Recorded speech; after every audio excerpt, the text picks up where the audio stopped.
오늘 본문은 압살롬 이야기인데요. 그의 이복형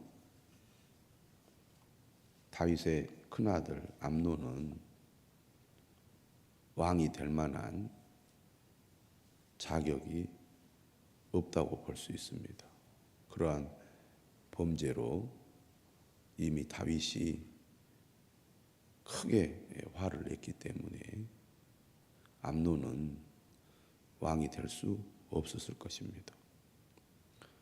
그 다음에 왕이 될 사람이 누군가 보면 압살롬이 유력하다고 볼 수가 있는데, 압살롬은 선으로 악을 이기기보다는 이복 누이에 대한 분노의 감정을 2년 동안 숨기고 있으면서 그것을 계속 키워왔습니다. 결국 그는 악으로 악을 갚는 죄를 범하고 말았습니다. 오늘 본문은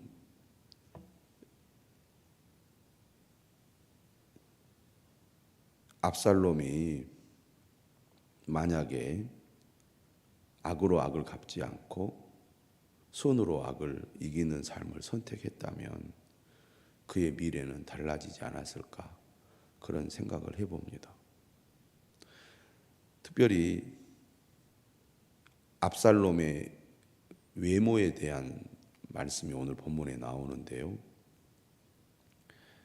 사람은 내면을 하나님의 말씀으로 채우고 또 영적으로 건강하게 만들어서 하나님 앞에 쓰임받는 사람이 되어야지 마음속에 분노나 악한 감정이나 부정적인 마음이나 불신앙을 키우면 결국 사람이 망하는 길로 갈 수밖에 없다는 것을 오늘 본문은 우리에게 잘 가르쳐 주고 있습니다.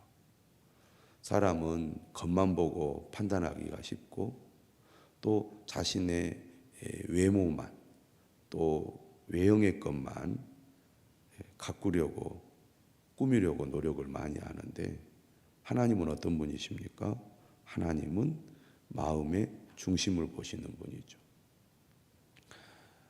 사무엘이 이새의 집에 갔을 때에도 이새의 첫 번째 아들을 보고 사무엘은 마음이 움직였습니다. 아, 이 사람이구나.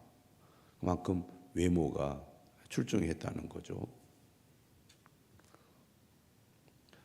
사울 왕도 외모가 뛰어나고 훌륭했기 때문에 매력이 있어서 성경도 그 부분을 기록하고 있는데요.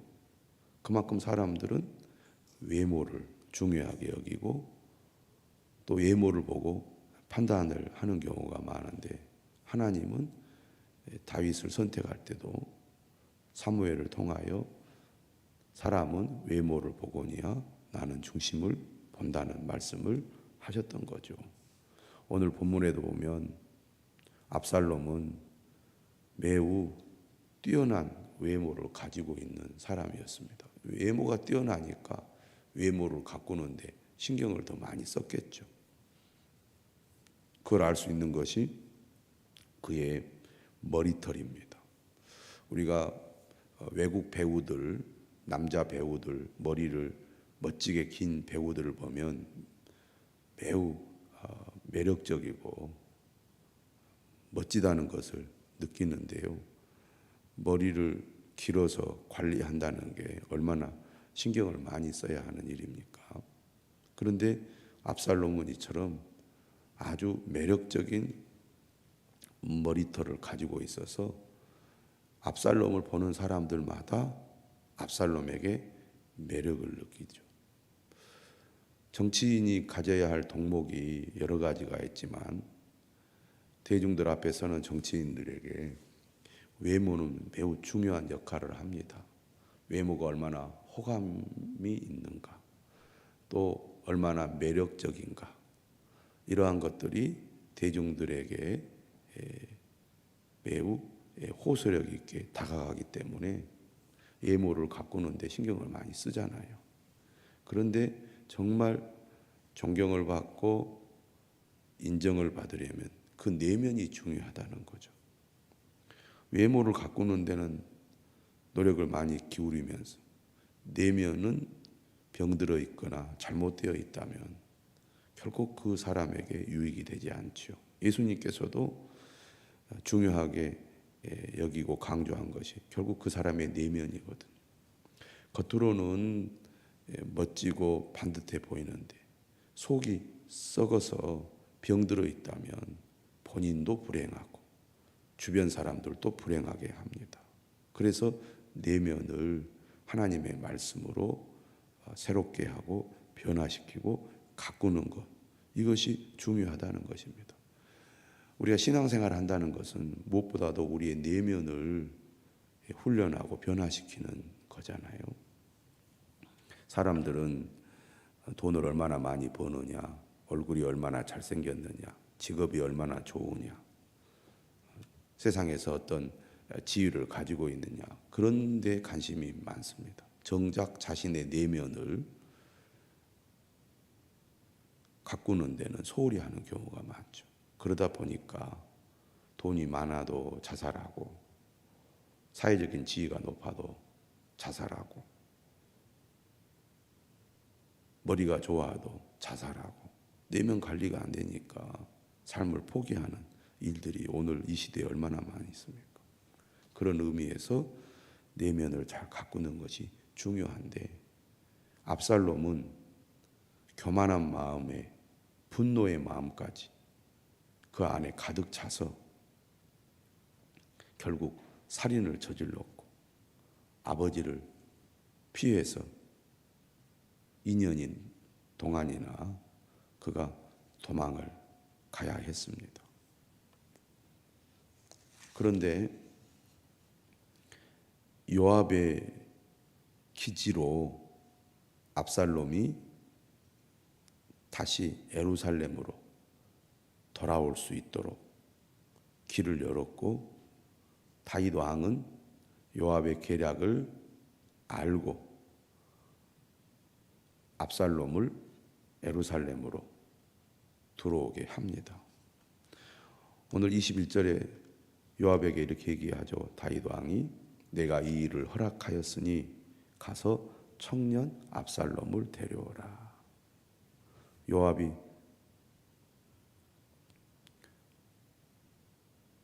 왕에게 감사를 표시하고 압살롬을 데리고 예루살렘으로 옵니다. 요압은 다윗의 마음이 어떤가를 늘 살펴서 다윗의 마음을 평안하게 하려고 노력하는 군사령관입니다. 그러면서도 그는 정치적인 야망이 있기 때문에 앞으로 다윗을 이어서 누가 왕이 되어야 할 것인가를 생각하는 사람이었습니다.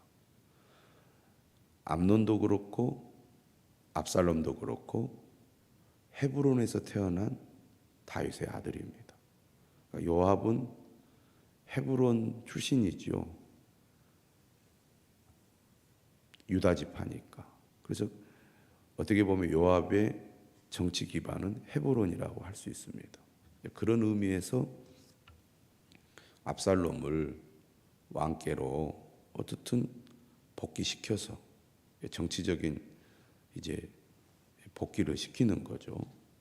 왕이 마음을 열고 압살롬을 이제 용서해 주면 압살롬이 워낙 뛰어난 인물이기 때문에 대중적인 인기도 있고 왕이 될 수 있지 않을까 그런 기대를 했을 것입니다. 그런데 다윗 왕은 압살롬을 예루살렘으로 복귀시키는 것까지는 허락하지만 완전한 회복은 허락하지 않죠. 그래서 벌써 21절에 이렇게 말을 해요. 청년 압살롬이라고. 아들이란 표현을 쓰지 않습니다. 그리고 요압이 그술로 가서 압살롬을 데리고 예루살렘으로 왔을 때 다윗 왕은 만나주지 않습니다. 그의 집으로 물러가게 하여 내 얼굴을 볼 수 없게 하라. 예루살렘으로 복귀는 허락하지만 정치적인 복권은 허락하지 않는 거죠. 여전히 다윗 왕은 압살롬에 대한 불편한 감정, 그를 용서하지 못하는 마음을 갖고 있습니다. 자기 형을 죽였으니까 쉽게 용서할 수가 없는 거죠. 그렇다고 아들인데 완전히 내칠 수도 없었어요. 나름대로 기준을 가지고 원칙을 지켜야 하기 때문에 그가 자신의 죄를 철저히 뉘우치고 회개하지 않는데 그걸 복귀시킬 수가 없었던 거죠. 그런데 요압을 통하여 그는 그것을 이제 어느 정도 수용을 했지만 완전한 복권은 허락할 수가 없었던 겁니다. 그래서 압살롬이 자기 집으로 돌아왔지만 왕의 얼굴은 보지 못했던 거죠. 자, 그런데 이 압살롬이 어떤 사람이냐? 25절에 보니까 아주 뛰어난 외모를 가지고 있었어요. 그리고 그것 때문에 온 이스라엘로부터 인기를 많이 끌었습니다. 인기를 많이 얻는다는 것은 그만큼 사람들이 추종한다는 얘기거든요. 지금 현대 사회에도 대통령이 되는 데 있어서 국민들의 인기가 가장 중요하지 않습니까? 자격이 없어도 경험이 부족해도 국민들의 인기를 한 몸에 받으니까 대통령이 되는 거죠. 그런 것처럼 압살롬도 그의 뛰어난 외모로 말미암아 정치적 입지가 아주 올라갔다고 할 수 있습니다. 그가 얼마나 외모가 뛰어나는지 발바닥부터 정수리까지 흠이 없다고 그랬어요. 그러니까 완벽한 외모, 지금으로 말하면 연예인과 같은 그런 외모를 가지고 있었다는 겁니다. 특별히 그의 머리털이 아주 매력적이었는데 연말마다 깎았다는 거죠. 그러니까 1년 동안 머리를 이렇게 길면 이 아름다운 머리털이 외모를 더욱 돋보이게 했던 것 같아요. 그래서 그의 머리털을 왕의 저울로 재보니까 200세겔이었더라. 그럼 200세겔이 어느 정도의 무게냐? 매일 성경에 나와 있죠. 약 2.3kg입니다. 자, 그런데 그가 이제 아들 셋과 딸 하나를 낳았어요. 내 딸의 이름을 뭘로 지었냐면 다말이라고 지었습니다. 이복 누이의 자기 친누이의 이름과 같죠. 그런데 자기의 누이도 미인이었지만 자기의 딸도 매우 예뻤습니다. 그래서 얼굴이 아름다운 여자더라. 어쨌든 압살롬은 뛰어난 외모 때문에 많은 사람들의 인기를 한 몸에 받고 있었고, 그러다 보니까 그의 마음은 더욱 교만해져서 언제든지 자신의 의지와 힘으로 아버지를 물리치고 내가 왕의 자리를 차지하겠다, 그런 생각을 갖게 했던 것 같습니다. 근데 지금 정치적인 복권이 되어 있지 않으니까 답답한 거죠. 내가 이렇게 인기가 있고 힘이 있는데 아버지가 나에게 기회를 안 줘. 그러니까 내면이 이 하나님의 말씀으로 바르게 서 있지 않으니까 자신이 가지고 있는 힘과 능력으로 무언가를 해보려고 하는 거죠.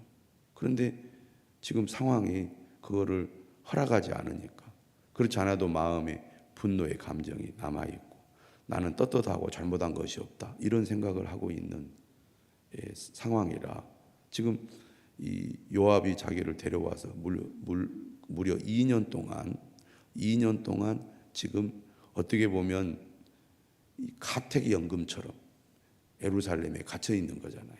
아버지 만나지도 못하고 정치적인 활동도 마음대로 하지 못하고 지금 그렇게 하고 있으니까 화가 가득 차 있는 상황이라고 하겠습니다.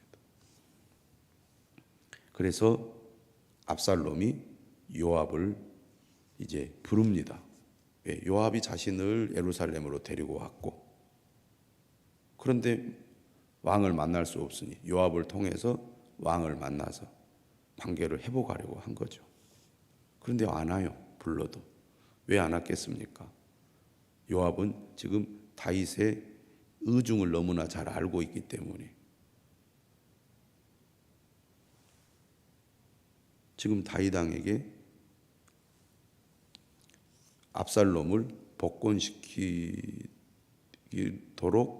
요청하는 게 의미가 없다고 생각한 겁니다. 그런데 압살롬이 어떤 사람입니까? 집념도 있고 야망도 있고 또 이 과격한 성격까지 있어가지고 못 참은 거죠. 그래서 종들을 보내서 그 요압의 밭을 불질러 버립니다. 그러니까 요압이 압살롬을 찾아왔고, 압살롬이 이제 항의를 하니까 32절에 압살롬이 말합니다. 내가 일찍이 사람을 네게 보내 너를 이리로 오라고 청한 것은 내가 너를 왕께 보내 아뢰게 하기를 어찌하여 내가 그 술에서 돌아오게 되었나이까. 이때까지 거기에 있는 것이 내게 나았으리라 하려 함이로라. 오히려 그 술 땅에 있을 때가 훨씬 자유롭고 편했다는 거죠. 오히려 왕궁 가까이 왔지만 가시밭에 앉은 것처럼, 가시방석에 앉은 것처럼 불편하기 짝이 없으니 이 문제 빨리 해결해라. 압박을 강하게 하고 있습니다. 이제는 내가 나로 하여금 왕의 얼굴을 볼 수 있게 하라. 내가 만일 죄가 있으면 왕이 나를 죽이시는 것이 옳으니라. 여전히 자신의 잘못에 대해서 뉘우치는 바가 없습니다. 물론 다윗도 아버지로서 아들을 만나서 분명하게 아버지의 입장을 전하고 또 네가 이렇게 해라 분명히 했으면 좋았겠지만 그렇지 않고 그는 침묵으로 그의 아들을 지금 징계하고 있는 겁니다. 그런데 압살롬은 벌써 이 속이 건강하지 못하고 외모가 뛰어나 백성들에게 인기가 있다 보니까 교만하면서 악한 거죠. 그러니까 아버지가 나를 이렇게 대우하는 것이 마음에 들지 않는 겁니다. 그리고 자신은 할 만한 일을 했다고 생각하지 내가 한 행동이 잘못된 것이라고 생각을 안 하고 있는 거죠. 그런데 지금 이제 2년이라는 세월이 흘렀고 요압을 불러서 강하게 지금 압박을 했기 때문에 어쩔 수 없이 요압이 왕에게 나아가서 사실을 알았습니다. 다시 말하면 압살롬의 뜻을 전한 거죠. 그러자 왕이 압살롬을 불러서 압살롬을 복권시킨 겁니다. 그래서 오늘 본문 그가 왕께 나아가 그 앞에서 얼굴을 땅에 대어 그에게 절하며 왕이 압살롬과 입을 맞추니라. 다윗의 측면에서 볼 때는 왕으로서 중심을 잡고 어떻게 보면 정의와 사랑의 균형을 이루려고 했습니다. 그런데 아들 압살롬과의 관계에서 조금 더 적극적인 태도를 취했더라면 낫지 않았을까. 그런 아쉬움이 있고, 그러나 지금 상황이 2년이 흘렀고 어느 정도 징계의 때가 이제 이 징계를 끝낼 때가 됐다고 판단했던 것 같습니다. 그런데 문제는 압살롬은 전혀 그 기간 동안 자기 반성이나 변화를 이루지 못했어요.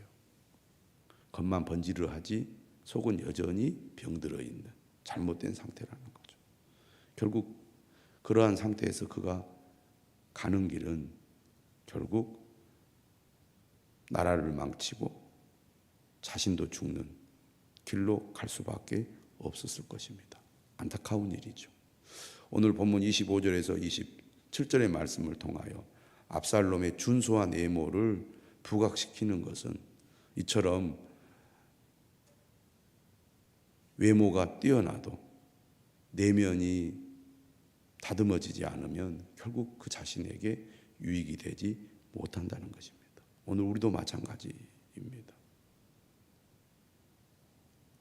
내면이 하나님의 말씀으로 변화되고 새로워지지 않는다면 우리가 아무리 좋은 조건을 가지고 있다 할지라도 그것이 결코 우리에게 유익이 되지 않는다는 것.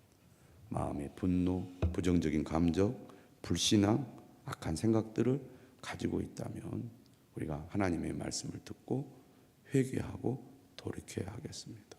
다윗도 흠이 많고 부족한 점이 많은 사람이죠. 가족의 문제를 해결하는 데 있어서도 아쉬운 부분이 많은 것이 사실입니다. 그러나 다윗은 그가 잘못했을 때 회개할 줄 알았고 죄로부터 돌이킬 줄 알았습니다. 뿐만 아니라 그는 늘 마음의 중심에 하나님을 향한 이 간절한 마음과 믿음이 있었습니다. 그래서 하나님 앞에 쓰임받을 수 있었던 거죠. 그는 하나님 중심의 삶을 추구한 사람이었습니다. 오늘 우리는 어떻습니까? 우리의 속사람이 얼마나 새로워지고 있습니까? 잘못한 것에 대해서 얼마나 우리가 회개하고 죄로부터 돌이킵니까? 하나님 중심의 삶을 실천하고 있습니까? 항상 내가 중심이고 나 자신이 중심이고 하나님보다 내일이 중심인 삶을 살아가고 있지 않습니까? 오늘 말씀을 통해서 우리 자신을 다시 한번 돌아보는 이 아침이 되시기를 바랍니다.